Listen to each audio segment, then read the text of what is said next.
کتاب دوست، رفیق، همدم، همنفس و همبال انسان است. درود بینندگان عزیز، برنامه نوبتی انیس کنجی تنهایی پیشنهادی شماست و قهرمان نوبتی برنامه ما هستند زهرا جورایوا، اشتراکچی آزمون جمهوریوی فروغ صبح دانایی کتاب است. خب شما رو به برنامه خوش آمدید میگوییم. تشکر زیاد. خب بیایید سر اول خودتان رو خوبتر معرفی کنید، یعنی بگویید که شما خواننده صنف چندم هستید و در کدام مؤسسه تحصیل میکنید؟ من جورایوا زهرا خواننده صنف هفتم لیسه رقم 4 برای خوانندگان بالایاقت شهر دوشنبه. تشکر زیاد زهرا. خوب شما میگفتید که در آزمون جمهوریوی فروغ صبح دانایی کتاب است. از روی کدام نامینه شرکت می‌ورزید؟ من در آزمون جمهوریوی فروغ صبح دانایی کتاب است از روی نامیناسیون خواندن و ایجاد کردن اشعار بچگانه و آثار شفاهی شرکت می‌ورزم. تشکر زیاد. و من فکر میکنم که شما شعرهای زیاد از بر نمودید و اینچنین افسانه‌های جالب و ضرب المثل و مقال‌های بسیار هم جالب از بر نمودید. چنین است؟ بله. تشکر زیاد. شما آیا از روی نظامنامه آماده شدید؟ بله، من طبق نظامنامه آزمون تیاری دیدم. تیاری دیدید. خب شما چقدر شعر از بر نمودید؟ زیاده از 11,000 مصرع شعری 250 کتاب را حفظ نمودم. حفظ و مطالعه کردید. چنین است؟ تشکر. خب پس در آغاز برنامه یک شعری بسیار هم جالب برای ما قرائت کنید. شعر علی باباجان زبان ما. مرحبا. زبان ما چو دریای دمان است، به قعرش گوهری تابان نهان است. زبان تیز و براتر ز الماس، سلاح دهرگیری تاجیکان است. زبان رودکی استاد معنی، نسیم بوی جوی مولیان است. شنو لفظ کمال نقطه‌دان را، که صاف و تازه چون آب روان است. تشکر زیاد. خب باز یک تو شعر دیگر قرائت کنید. شعر گلنظر کلزی بچه مانند ستاره. بچه مانند ستاره با گلخن و شراره، با قندیل فروزان در بلندی آسمان.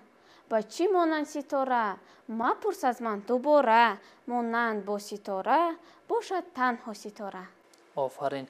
خب شما چقدر کتاب مطالعه کرده اید؟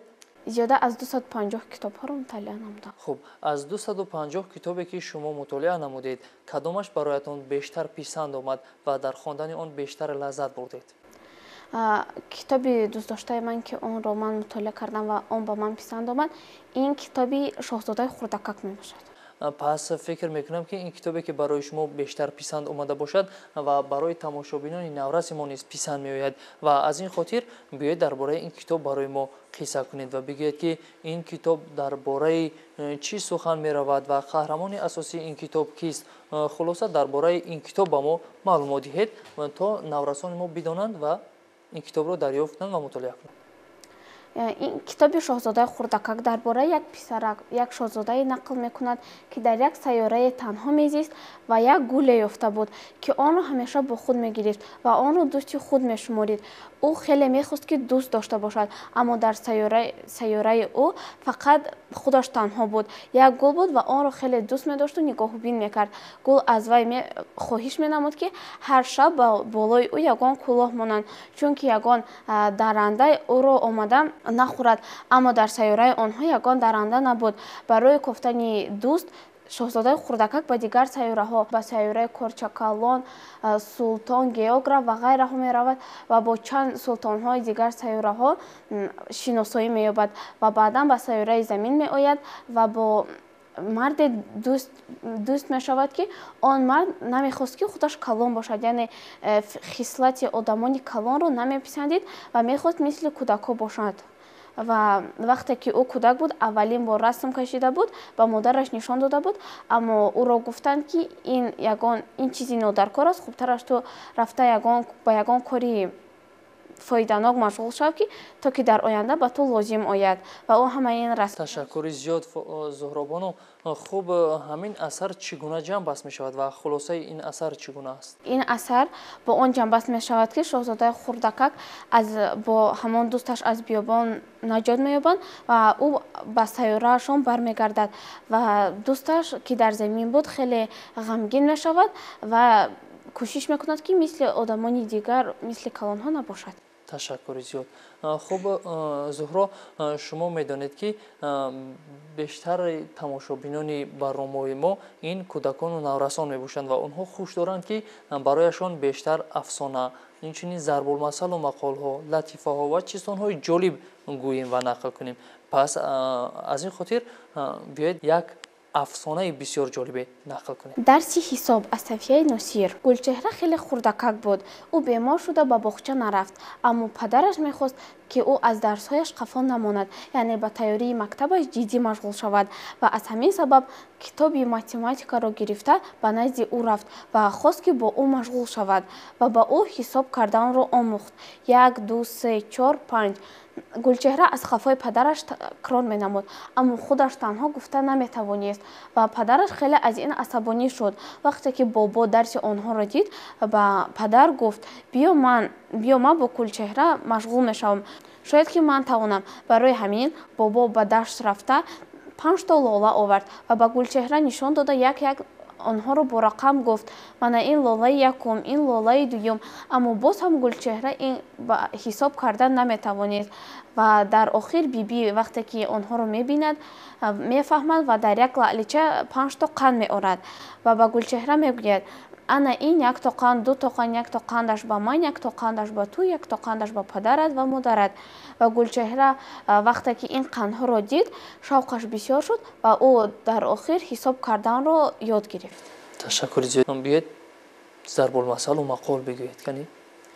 дӯст он бошад ки айби дӯсташро рӯ ба рӯ ҳамчун оина гӯяд, на ҳамчун шона аз қафо рафта бо ҳазор забон гӯяд.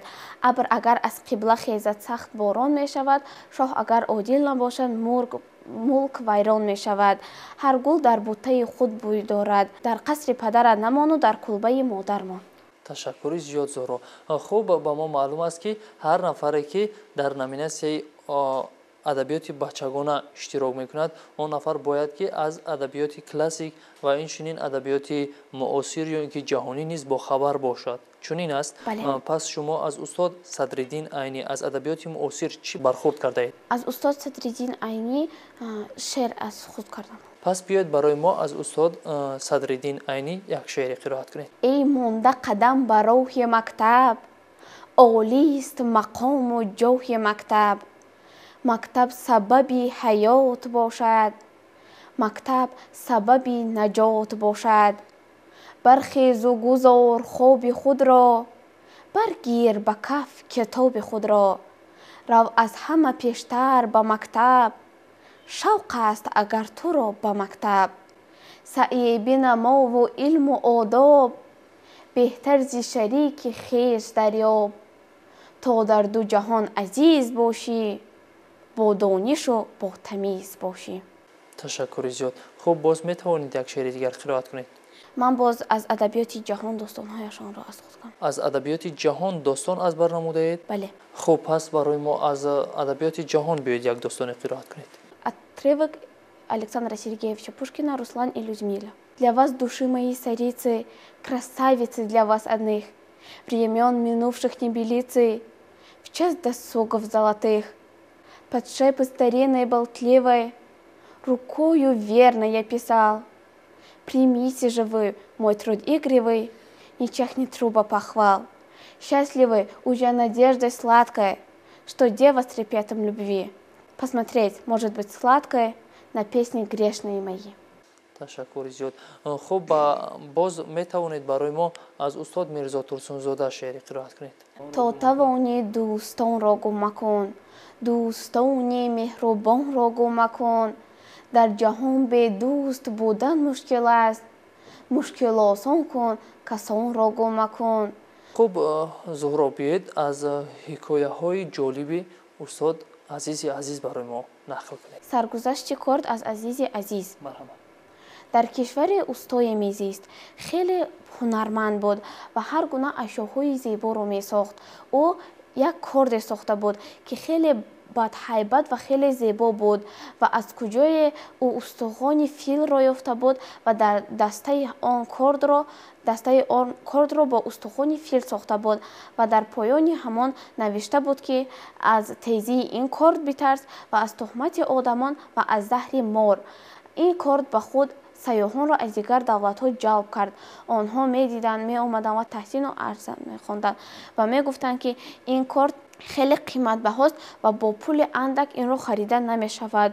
Он корд хеле мағрур шуда буд аз ин таърифҳо ва рӯзе аз устохона баромада рафт ва дар ошхонае даромад ва ба ошпаз гуфт: «Э ошпаз, биё ман ош мепазам, ту бошӣ дам бигир».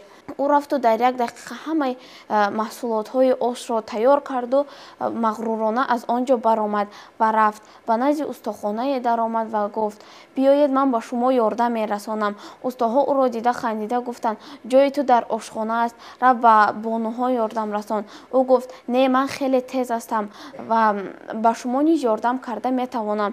ва ӯ рафту оҳанро дар алоб тафсонда онро як ашёи зебо сохт. Рафт ва бо деҳқононе дар як даште вохӯрд ки дар он ҷо онҳо дарав мекарданд. Ба онҳо гуфт: «Бобо, биёед ман алафҳои шуморо дарав кунам. Шумо бошед дар ин офтобӣ худро монда накунед».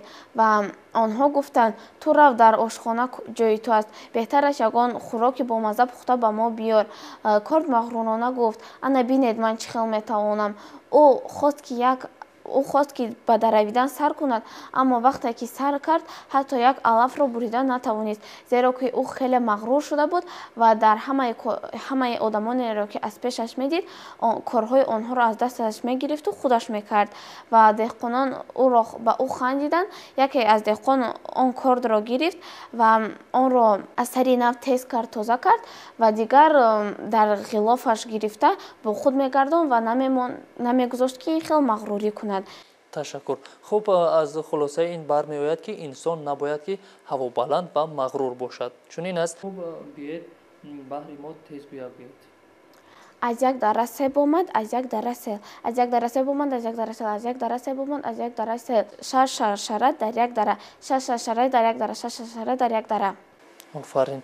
Хуб, чисто нагуфтед баҳри мо? Бечашму гӯшу бинӣ, пой ҳам дар ӯ набинӣ. Хабар орад безабон аз 6 қитъаи ҷаҳон.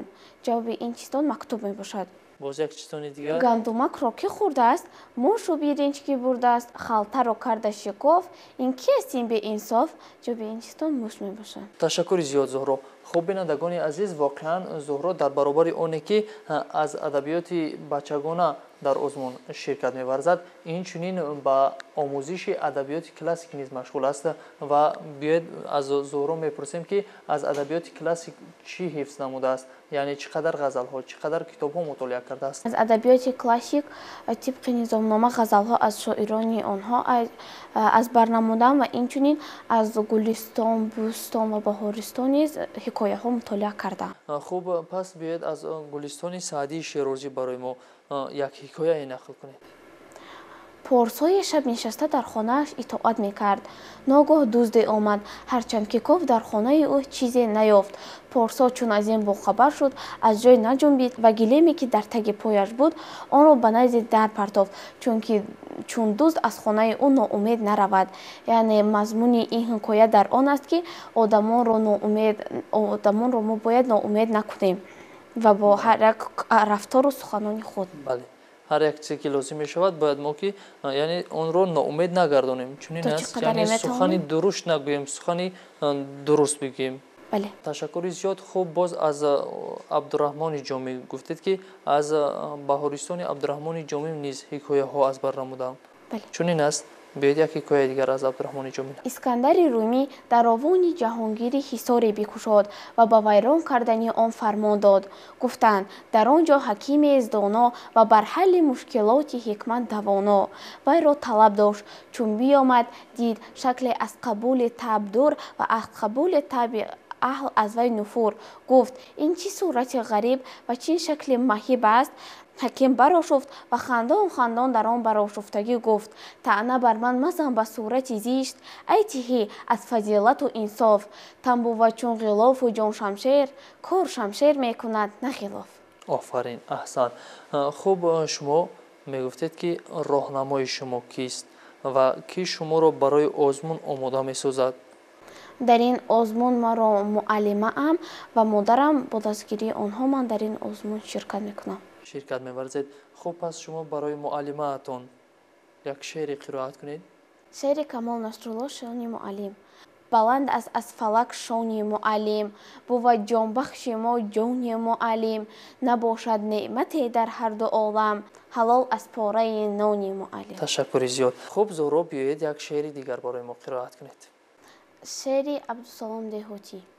برچه گورستان. یک برچه روستی به دشت رفت از بروی سیر و گشت. گم کرده ثانی راه را از تپه کوه گذشت. گلها با وی بالین شدند سه برگه ها قالین شدند. آن برچه بر خواب رفت شادان همه از این شدند. ماه و ستاره از سما خوانده سرودی علیا. تا صبحدم برچه را از گور کردن احتیاط. آن را پگاهی کوفتند در جای خوابش یافتند. بهر گناهش نغزکک گوش چپش را تافتند. آفرین، احسن. زهرا، خوب، شما رو باری دیگر به برنامه خوش آمدید میگیم و در اینجا میرسیم به فرجام برنامه. بینندگان عزیز، یادآور میشویم که قهرمانی نوبتی برنامه ما بودند جورای و زهرا، خواننده صنف هفتم لیسه رقم 4 برای خوانندگان بالیاقت شهر دوشنبه و اینچنین اشتراکچی آزمون جمهوریوی فروغ صبح دانایی کتاب است. و بینندگان عزیز، اینجا میرسیم به فرجام برنامه انیس کنجی تنهایی. تا برنامه های دیگر، خیر.